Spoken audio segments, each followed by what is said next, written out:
Hui Ka Yan, the founder of Evergrande Group, was once one of the richest and most powerful men in China, an icon of success who topped the country's billionaire lists year after year. At his peak, his wealth was a staggering $4.25 billion USD. For 2 decades, the Haroon Research Institute even crowned him the richest person in the world in real estate. But here's the twist. He wasn't just a businessman. Hui Ka Yan was the only private entrepreneur in China ever elected to the prestigious Standing Committee of the National Committee of the Chinese People's Political Consultative Conference, CPPCC. This isn't just an honor, it's a seat at the table with the nation's highest officials, a position that comes with power, influence, and immense privilege. In his hometown, the people even built a monument in his honor, inscribed with the words, "For the welfare of future generations, to enrich the nation, and to leave a legacy forever." Sounds like a man destined for greatness, right? But now, fast forward to today, and the situation is shocking. 1.62 million families in China are demanding his punishment. What happened? Why is Hui Ka Yan, once celebrated as a national hero, now facing such a fierce public backlash? On September 28, 2023, Hui Ka Yan was arrested for violating the law, initially under house arrest in Beijing.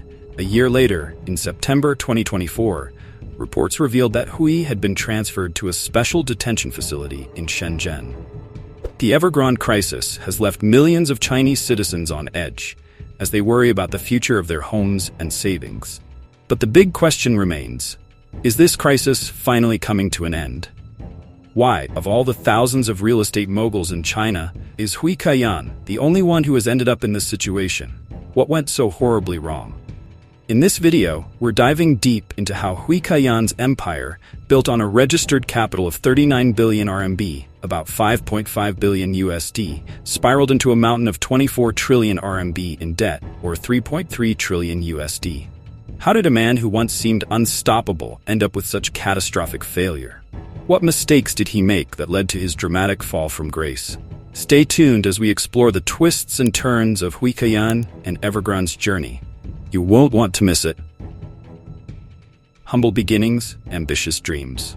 On January 5, 2009, Hui Ka Yan rang the bell at the Hong Kong Stock Exchange, marking Evergrande's official listing. That day, in a dramatic turn of events, Forbes released its 2009 China Billionaires list.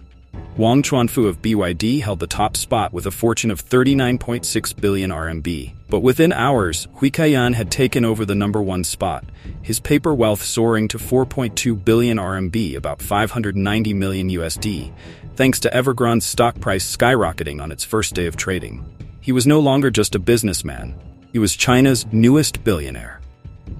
Then, in 2012, at the National People's Congress, Hui Ka Yan was there as a delegate, but fashionably late.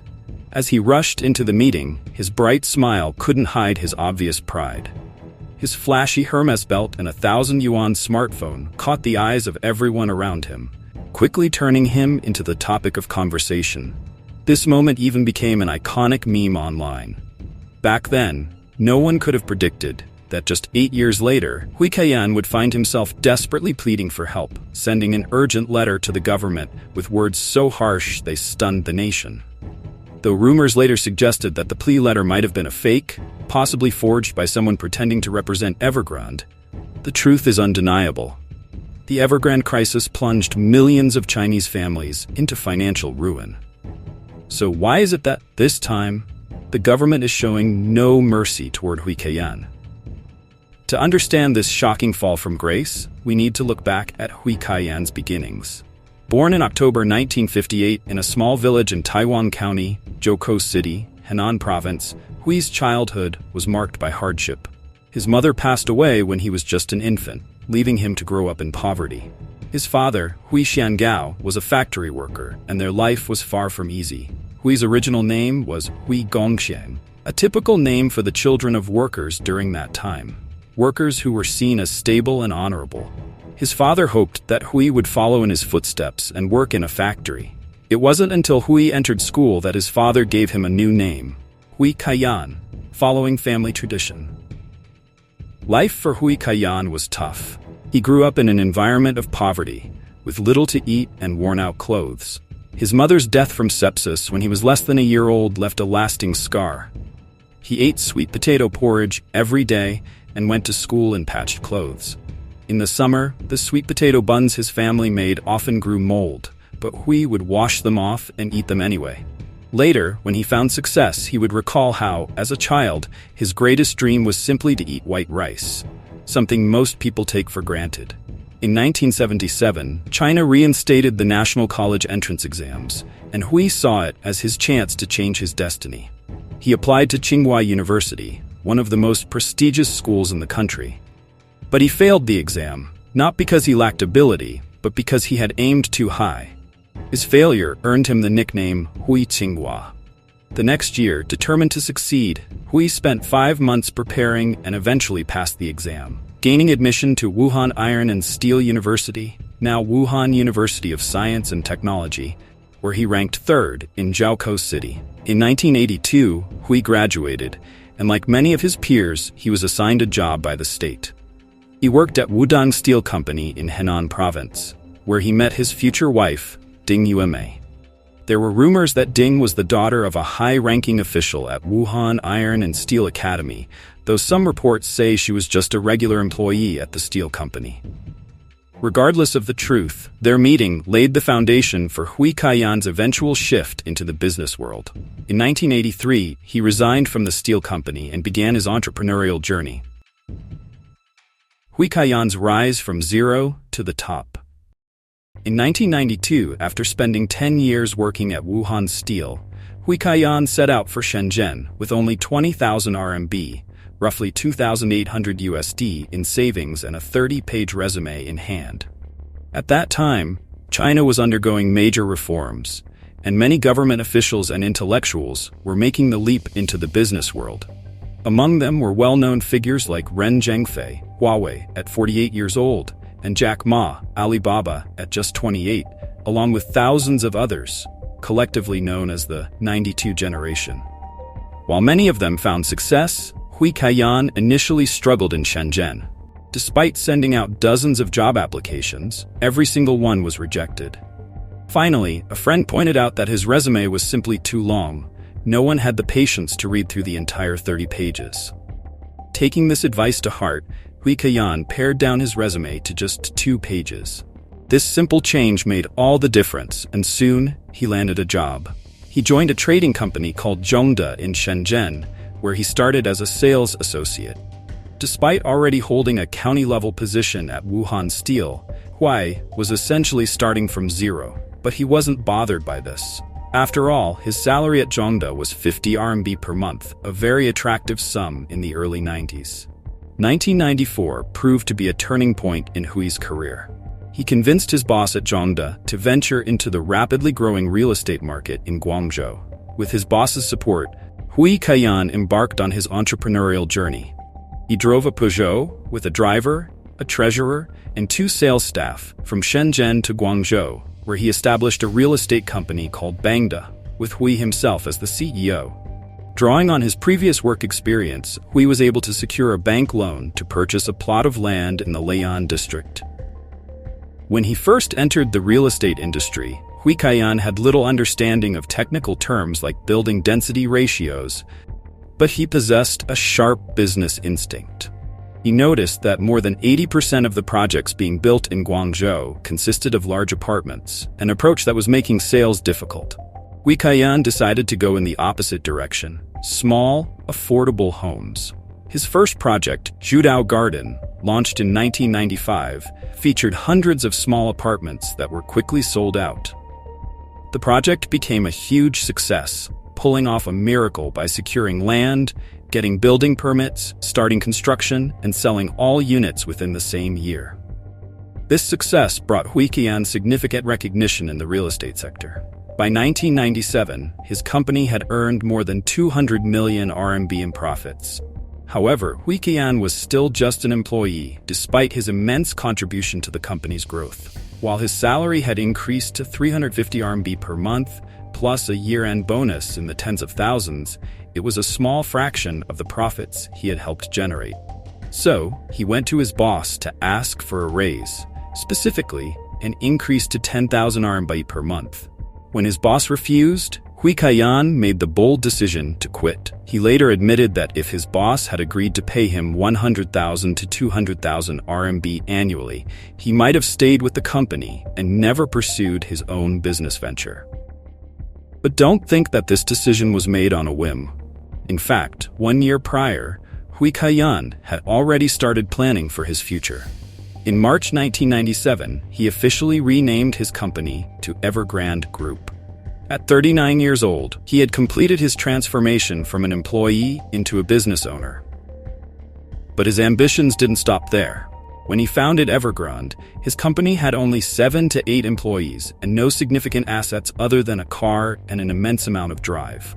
His first big goal was to secure an old industrial site from a pesticide factory in Zhuhai, a district in Guangzhou. The name alone suggests that the land was far from ideal, filled with old factories and suffering from severe pollution. Many financially capable entrepreneurs at the time wouldn't even have considered such a piece of land. But Hui Ka Yan saw it as an opportunity to pick up what others had overlooked. However, turning this land into a successful project wouldn't be easy. The total area was 10,000 square meters, far too large to develop in one go. So, Hui decided to divide it into 3 projects, negotiating each one step by step. The first project involved a plot of 47,000 square meters. The land transfer fee alone was in the millions of RMB, and Hui Ka Yan didn't have enough money to pay it all up front. But he used 4 clever strategies to turn the impossible into reality. Strategy 1. Hui Ka Yan refused to negotiate a higher price and focused solely on the payment terms. He told the landowner, "Price is not the issue. I just want to pay in installments." In the end, he secured a deal with a 500,000 RMB down payment. Strategy 2. Hui used his banking connections to secure a loan of 600,000 RMB.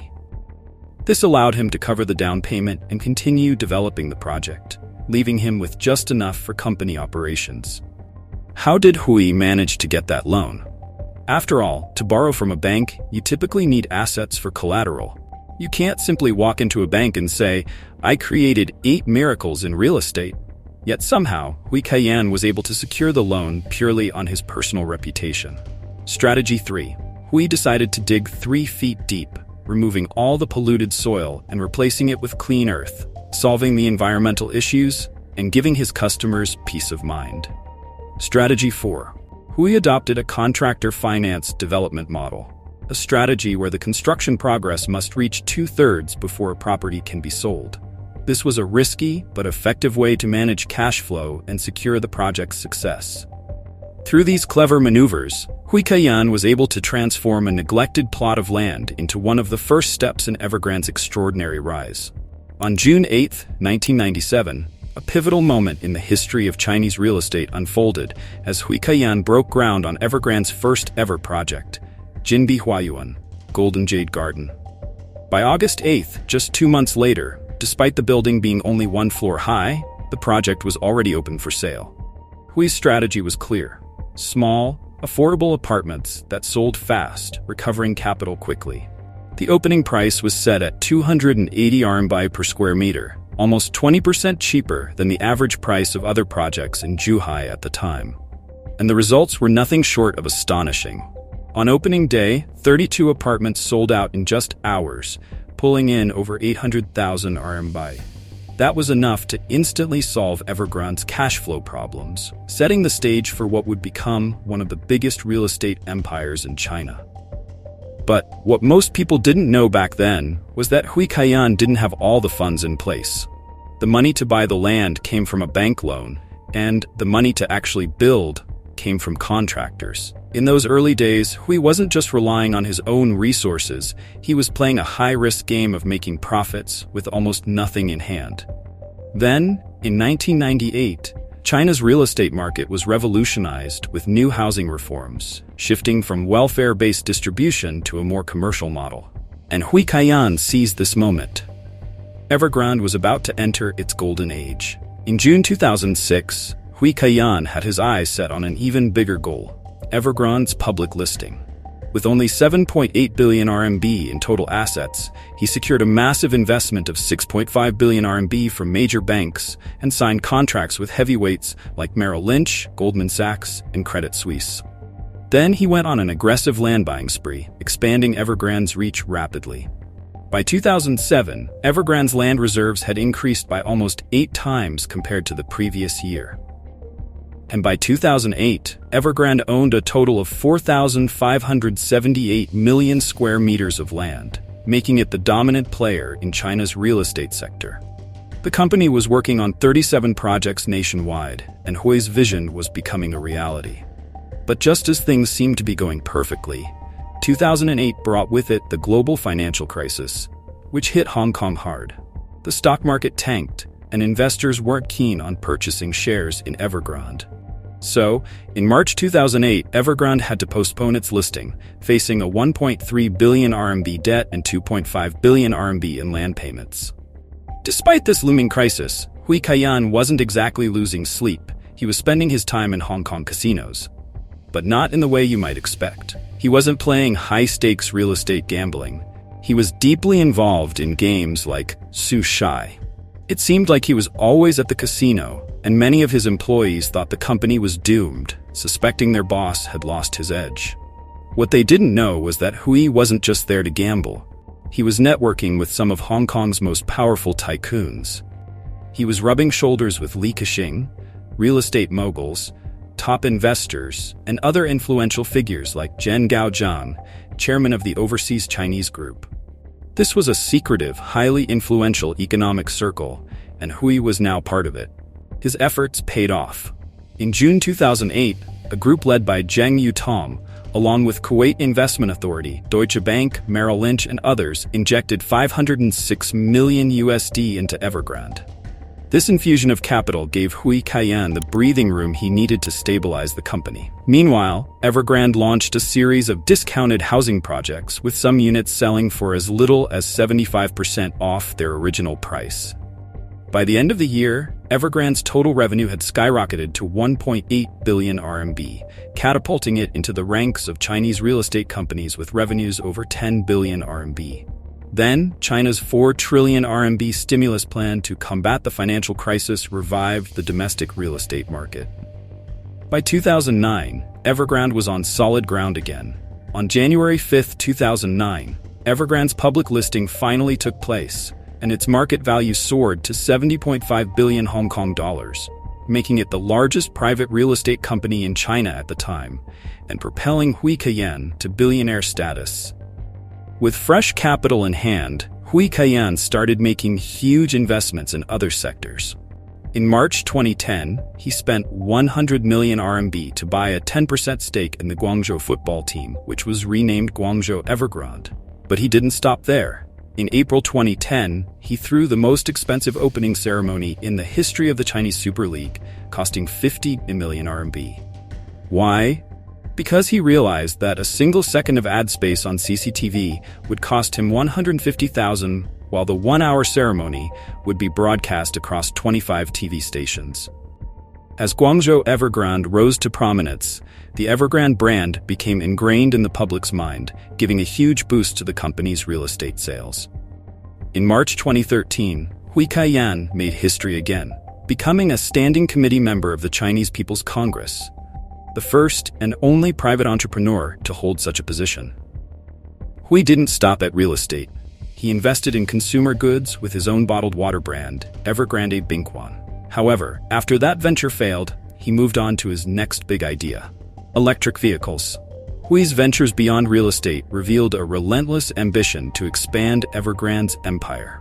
But despite his early success, each of these new projects ran into massive obstacles, often due to Evergrande's rapid expansion and lack of expertise in these new sectors.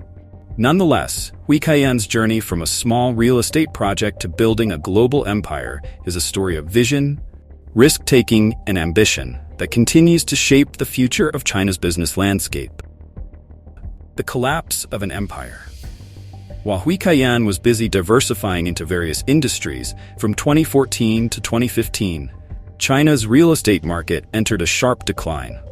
Despite having vast amounts of money, it was never enough to keep the fire burning. Under mounting financial pressure, Hui introduced financial products like Evergrande commercial bills and Evergrande wealth to raise capital, moves that would eventually backfire and lead the company to its downfall. As we've seen before, Evergrande's business model relied on high turnover, massive debt, and significant financial leverage. The company frequently pressured suppliers to advance payments for project development. By 2014, Evergrande started issuing commercial bills within its supply chain. By 2016, these bills were everywhere, and suppliers, desperate to work with a big player like Evergrande, had no choice but to accept them. Though commercial bills weren't exclusive to Evergrande, the company took full advantage of them. Initially, Evergrande's bills offered annual interest rates of 15% to 16% for 6-month terms. But by late 2017, the company began flooding the market with one-year bills, offering eye-watering interest rates of 20%. By 2018, that number soared to 30%. By 2019, the rates fluctuated wildly, but never dropped below 20%. An insider from Evergrande revealed that transferring these bills created a significant margin. The discounts primarily helped cover the low interest rates. From 2017 to 2018, Evergrande's bills could be transferred at discounts of 8% to 8.5%. But by 2019, some bills were being traded at discounts as high as 50 cents, a clear sign no one believed Evergrande could pay up. When these bills became unpayable, holders had the right to sue the companies that issued or transferred them to recover their debt.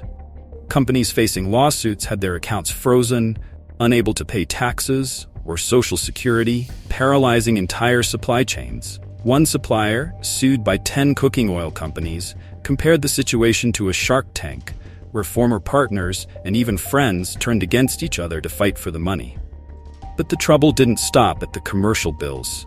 Many of Evergrande's suppliers were deeply entangled with the company, not just as creditors, but also as investors in Evergrande wealth or homebuyers of Evergrande properties. Some even used their own company's credit to help Evergrande secure bank loans. As the company's crisis deepened, the whole financial ecosystem started to unravel. Meanwhile, Evergrande continued its expansion spree, diving into everything from real estate and sports to beverages, electric vehicles, and tourism. But none of these ventures could cover the colossal financial hole the company was sinking into. The breaking point came at the end of 2021, when Evergrande officially defaulted. The company could no longer repay billions in debts, sending shockwaves through banks, investors, and suppliers who were left holding the bag. A year-end report from CITIC Bank in 2020 revealed that their total exposure to Evergrande, including loans and funds from CITIC Trust, was around 2 billion yuan. This indicated that the off-balance sheet funding could have easily exceeded this amount. On March 20, 2020, Sun Deshun, the vice director of CITIC Bank's party committee, was arrested for accepting bribes during the loan approval process. In January 2023, Sun was sentenced to death with a 2-year reprieve, stripped of his political rights for life, and all his assets confiscated. As for Hui Ka Yan, he was forced to sell off all his assets to pay off debts, and ultimately found himself facing the grim reality of prison. Hui Ka Yan's story is far from over, and we can't possibly cover everything in this video. Stay tuned for the next episode, where we'll delve deeper into Evergrande's rise and fall, and the fate of Hui Ka Yan.